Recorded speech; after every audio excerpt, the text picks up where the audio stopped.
통장 잔고 확인하실 때마다 불안하신 분들 많으시죠? 병원비, 관리비, 공과금 빠져나가면 저축한 돈이 자꾸만 줄어듭니다. 밤에 잠들기 전에 이런 생각 한 번쯤 해보셨을 겁니다. 이러다 10년 뒤엔 정말 돈이 바닥나는 거 아닐까? 저도 부모님과 똑같은 대화 나눴습니다. 주식은 무서워서 못하겠고 펀드는 뭔지도 모르겠어. 그냥 은행 예금밖에 모르겠다고. 그런데 여러분, 은행 예금만으로도 세금 한 푼 안 내고 매달 월급처럼 이자를 받을 수 있는 방법이 있습니다. 오늘은 은행 직원들이 절대 먼저 알려주지 않는 65세 이상만 가능한 특별한 예금 제도에 대해 말씀드리겠습니다. 영상이 도움이 되신다면 좋아요 한번 눌러주시고요. 구독해두시면 앞으로 이런 노후 재테크 꿀정보 놓치지 않으실 거예요. 이제 본격적으로 들어가 볼게요. 매달 이자가 통장에 들어오는 월지급식 예금부터 설명드리겠습니다. 대부분 정기예금 하시면 1년 뒤 만기일에 한 번에 이자를 받으시죠. 그런데 그 사이에 생활비가 필요하면 어떻게 하십니까? 원금을 깨서 쓰게 됩니다. 원금이 줄어들면 또 불안하고요. 월지급식 예금은 원금은 그대로 두고 매달 이자만 따로 받는 방식입니다.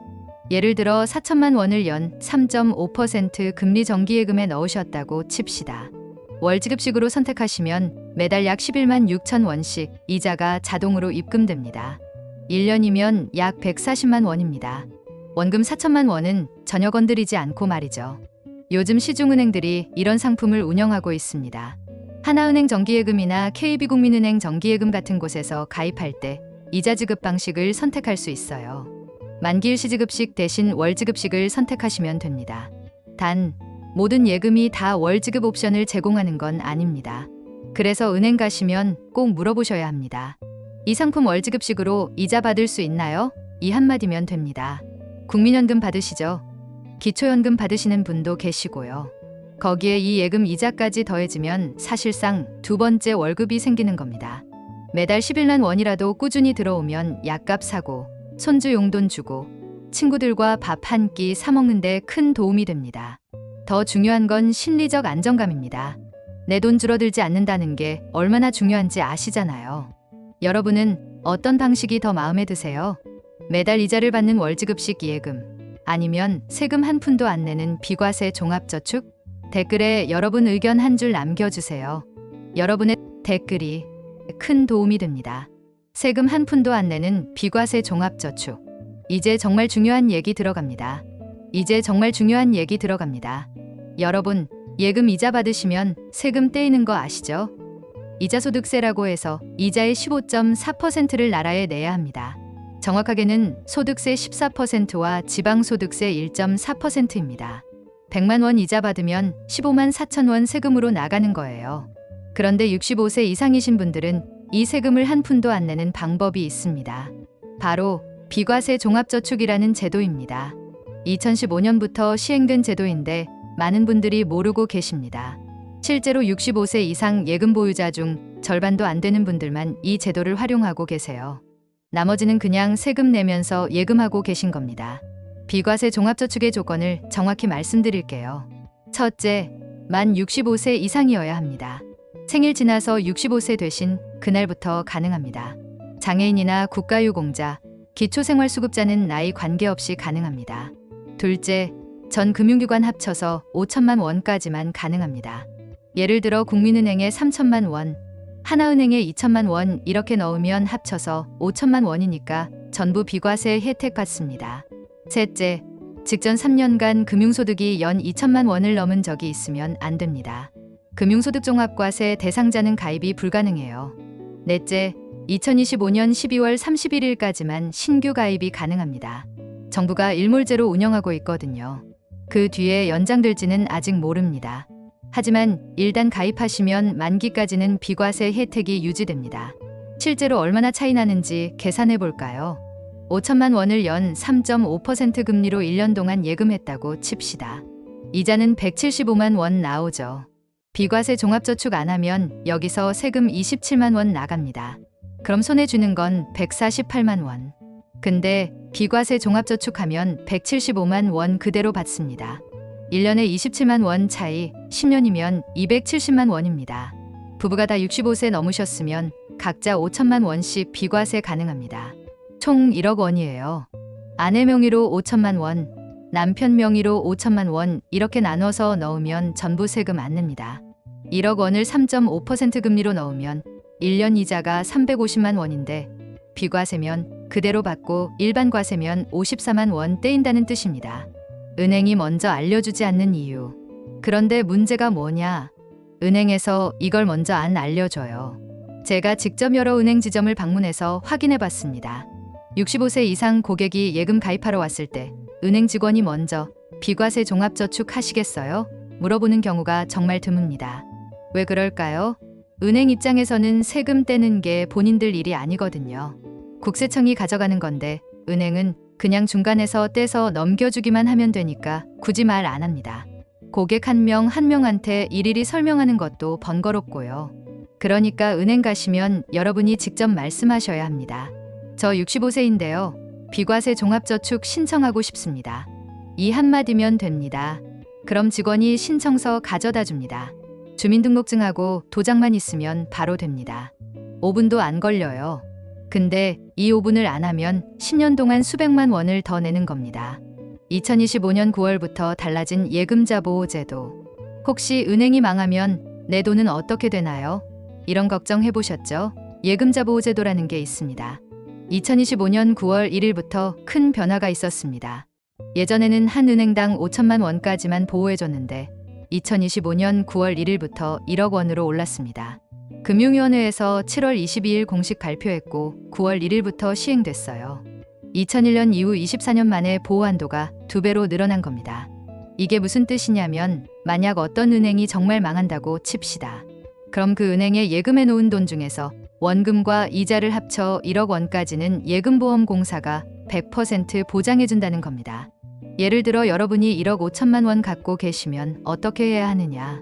한 은행에 다 넣지 마시고 A은행에 9천만 원, B은행에 6천만 원 이렇게 나눠서 넣으시면 둘 다 보호받습니다. 1억 5천만 원 전액이 안전한 거죠. 이건 시중은행뿐 아니라 저축은행, 농협, 신협, 새마을금고 같은 상호금융권도 똑같이 적용됩니다. 다 1억 원까지 보호받습니다.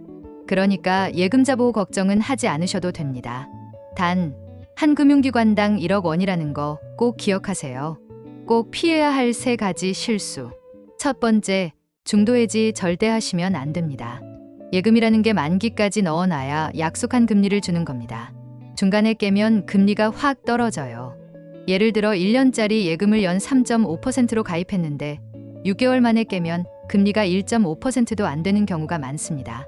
그러니까 예금 넣으실 때는 이 돈 1년 동안 안 쓸 수 있나? 이걸 먼저 생각하셔야 해요. 급하게 쓸 돈은 입출금 자유예금에 두시고 안 쓸 돈만 정기예금 하세요. 만약 예상치 못한 일이 생겨서 돈이 필요하면 정기예금 담보대출을 받는 방법도 있습니다. 중도해지보다는 이게 훨씬 유리합니다. 두 번째, 고금리 사기 조심하셔야 합니다. 요즘 문자 메시지로 연 10% 고정금리, 정부 지원형 특별예금 이런 거 오는 거 있으시죠? 100% 사기입니다. 2025년 10월 현재 한국은행 기준금리가 2.5%입니다. 시중은행 정기예금 금리가 높아봐야 연 3에서 4% 수준입니다. 10%는 절대 불가능해요. 진짜 은행 예금은 금융감독원에 다 등록돼 있습니다. 의심되면 금융감독원 콜센터 1332번으로 전화하셔서 확인하세요. 이런 상품 실제로 있는 겁니까? 물어보면 바로 알려줍니다. 그리고 절대 통장 비밀번호나 OTP 번호 남한테 알려주시면 안 됩니다. 은행 직원도 이거 절대 안 물어봅니다. 세 번째, 우대금리 조건 꼼꼼히 확인하세요. 은행에서 광고할 때 최대 연 4.5%라고 하잖아요. 근데 이게 기본금리가 아니에요. 기본금리는 3.5%고 나머지 1%는 조건 채워야 받는 겁니다. 예를 들어 모바일 앱으로 가입하면 0.2%, 연금 이체 설정하면 0.3%, 신규 고객이면 0.5% 이런 식이에요. 이거 다 챙겨야 4.5% 받는 겁니다. 그러니까 은행 가시기 전에 나는 이 조건들 다 할 수 있나? 미리 생각해 보시고 창구에서도 기본금리가 얼마고 우대 조건이 뭡니까? 이렇게 꼭 물어보세요. 2025년 현재 은행금리 현황. 현재 금리 상황도 말씀드릴게요. 한국은행이 2024년 10월부터 기준금리를 3차례 인하했습니다. 3.5%에서 3.25%, 3.0%, 그리고 2025년 5월에 2.5%로 내렸어요. 그래서 예금 금리도 함께 떨어지고 있습니다. 2025년 10월 현재 시중은행 1년짜리 정기예금 기본금리가 대략 연 3에서 3.5% 수준입니다. 우대 조건 다 채우면 최대 4차에서 4.5%까지 받을 수 있어요. 저축은행은 조금 더 높아서 4에서 4.5%까지 기본이고 우대 조건 채우면 5% 넘는 곳도 있습니다. 금리가 계속 떨어지고 있으니까 지금이 예금 가입하기 좋은 시기라고 볼 수는 없습니다. 하지만 비과세 종합저축은 2025년 12월 31일까지만 신규 가입이 가능하다는 거 기억하세요. 금리가 조금 낮더라도 세금 안 내는 게 훨씬 이득입니다. 예를 들어 5천만 원을 연 3.0% 금리로 넣었다고 칩시다. 1년 이자가 150만 원인데 일반 과세면 세금 23만 1천 원 떼이고 126만 9천 원 받습니다. 비과세면 150만 원 그대로 받고요. 금리가 3.0%든 3.5%든 비과세가 무조건 유리합니다. 지금 당장 실천할 구체적인 방법. 자, 그럼 이제 정리해서 실천 방법 알려드릴게요. 오늘 당장 하실 수 있는 일들입니다. 첫째, 집에 있는 돈 정리부터 하세요. 퇴직금 받으신 거, 만기된 적금, 여기저기 흩어진 예금 다 합쳐서 지금 내가 예금할 수 있는 돈이 총 얼마인가? 계산해 보세요. 종이에 써보시는 게 제일 좋습니다. 머릿속으로만 하면 헷갈려요. 둘째, 금융감독원 금융상품 한눈에 사이트에 들어가 보세요. 네이버나 구글에서 금융감독원 금융상품 한눈에라고 검색하면 나옵니다. 거기서 정기예금 비교해 볼 수 있어요. 은행별로, 금리별로, 가입 조건별로 다 나옵니다. 또는 각 은행 홈페이지 직접 들어가셔도 됩니다. KB국민은행 정기예금, 하나은행 정기예금, 신한은행 정기예금 이렇게 검색해 보세요. 지금 어떤 상품이 있는지, 금리가 얼마인지 나옵니다. 셋째, 은행 직접 가세요. 전화로는 제대로 설명 안 됩니다. 창구 가서 이렇게 말씀하시면 됩니다. 저 65세인데요. 비과세 종합저축으로 정기예금 가입하고 싶고요. 월지급식으로 하고 싶습니다. 이 세 가지만 말하면 직원이 알아서 다 안내해 줍니다. 주민등록증이랑 도장 챙기시고 가입하실 돈은 통장으로 미리 모아놓으세요. 현금 들고 가면 불편하니까요. 그리고 가능하면 평일 오전에 가세요. 오후나 점심시간에는 사람 많아서 오래 기다려야 합니다. 가족들과 함께 확인할 사항들. 하나 더, 가족들한테 얘기하세요. 부부가 다 65세 넘으셨으면 각자 5천만 원씩 비과세 가능합니다. 총 1억 원이에요. 아내 명의로 5천만 원, 남편 명의로 5천만 원 이렇게 나눠서 넣으면 전부 세금 안 냅니다. 혹시 이미 다른 은행에 비과세 종합저축으로 예금해 놓은 게 있으면 확인해 보세요.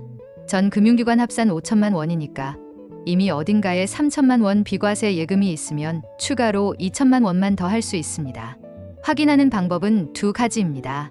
하나는 예금 가입할 때 받은 통장이나 증서 찾아보는 거. 거기에 비과세에 표시되어 있으면 비과세 종합저축입니다. 두 번째는 은행에 직접 전화해서 물어보는 거. 제가 거기 예금한 게 비과세 종합저축인가요? 이렇게 물어보면 알려줍니다. 자녀분들이 부모님 돈 관리 도와드리신다면 이 내용 꼭 알려드리세요. 엄마 아빠 65세 넘으시면 비과세 종합저축이라는 거 하셔야 해요. 세금 안 내요. 이 한마디가 1년에 수십만 원을 절약하게 만듭니다. 건강보험료에도 영향이 없습니다. 한 가지 더 중요한 사실 알려드릴게요. 비과세 종합저축으로 받는 이자는 건강보험료 계산할 때 소득으로 잡히지 않습니다. 지역가입자이신 분들 특히 주목하세요. 일반 예금 이자는 연간 1천만 원 넘으면 건강보험료가 올라갈 수 있어요. 그런데 비과세 종합저축 이자는 아예 소득으로 안 잡힙니다. 그러니까 건강보험료 부담 없이 이자 받을 수 있다는 거죠. 이것도 큰 장점입니다. 또 한 가지, 자녀분들이 부모님을 건강보험 피부양자로 올려놓은 경우 있으시죠? 피부양자는 연간 소득이 2천만 원 넘으면 안 됩니다. 그런데 비과세 종합저축 이자는 이 소득에도 포함 안 됩니다. 그러니까 걱정 없이 비과세 종합저축 하셔도 됩니다. 예금은 안심입니다. 마지막으로 이것만은 꼭 기억하세요. 예금으로 부자 되는 건 솔직히 어렵습니다. 요즘 같은 물가에 연 3에서 4%로는 돈이 빨리 불어나지 않아요. 근데 예금의 진짜 가치는 안심입니다. 매일 아침 눈 떴을 때 오늘 내 돈 괜찮을까? 이런 걱정 안 하고 지낼 수 있다는 게 얼마나 중요한지 아십니까? 주식은 하루에도 몇 번씩 오르락내리락 합니다. 그거 보면서 심장 졸이는 것보다 예금 넣어놓고 매달 이자 꼬박꼬박 갚는 게 훨씬 편합니다. 그리고 매달 이자가 통장에 들어온다는 것. 이게 단순히 돈의 문제가 아니에요. 나는 아직도 돈이 들어오고 있다. 나는 내 힘으로 생활하고 있다. 이런 자존감이 생깁니다. 손주들한테 용돈도 주고 친구들이랑 밥도 사 먹을 수 있어서 기분이 좋다는 말씀 많이 하세요. 지금 이 영상 보시는 분들 중에 65세 넘으신 분 계시면 오늘 당장 확인해 보세요. 내 예금이 비과세로 되어 있는지 월지급식으로 바꿀 수 있는지. 65세 안 되신 분들은 부모님께 알려드리세요. 은행은 절대 먼저 알려주지 않습니다. 여러분이 물어봐야 알려줍니다. 그러니까 이제는 아셨으니까 직접 행동하세요. 65세 이상만 가능한 비과세 종합저축, 그리고 매달 이자 들어오는 월지급식 예금. 이 두 가지만 제대로 활용해도 여러분의 노후는 지금보다 훨씬 안정될 겁니다. 마지막으로 한 번 더 강조합니다. 비과세 종합저축은 2025년 12월 31일까지만 신규 가입 가능합니다. 2달 정도 남았어요. 지금 바로 실천하세요. 내일로 미루지 마시고요. 오늘이 제일 빠른 날입니다. 여러분의 노후가 편안하고 안정적이기를 진심으로 바랍니다. 오늘 내용이 도움이 되셨다면 구독과 좋아요로 인생이 막 함께 해주세요. 여러분의 응원이 영상 제작에 큰 힘이 됩니다. 그리고 부모님이나 지인분께 꼭 공유해주세요. 한 사람에게 알려주는 것, 그게 진짜 복 나누기입니다.